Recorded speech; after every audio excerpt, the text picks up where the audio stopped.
I think it just happened naturally. The first time I ever met him, I said, "Nice to meet you, Mr. Kaline," and he goes, "Don't call me that. That's my dad's name. It makes me feel old." And so he said, "Call me Al." And from that point forward, I called him Mr. K because I thought it was like a good. I couldn't call him Al. Respect.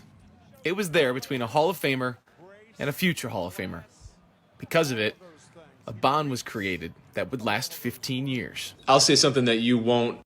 Years from now, you will be in Detroit and they will unveil a statue and it will be next to his along that row. Thinking right now of that moment down the road, I don't know if you even allow yourself to do it. What kind of emotions pour through you? Hmm. I don't know, man. I just got a little teary eyed. That's tough.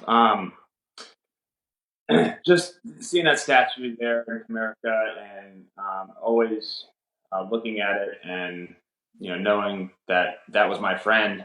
Um, I don't like to talk about my future. I don't like to talk about all of that stuff. But he always, like you, would bring it to my attention and say, "Hey, I just hope I make it to your Hall of Fame induction." And this is a sad day. Kaline always talked about wanting to be one thing, a baseball player.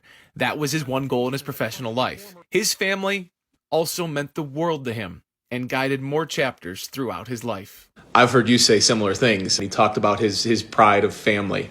How much did that mission that he had to be a baseball player and then the family part of who he was help guide you in the last few years of your life? There were so many guiding examples. I think a funny one that I was just reminded of actually by Kate was when I finally asked Kate to marry me. Al's wife went up to Kate and said, "It's about time."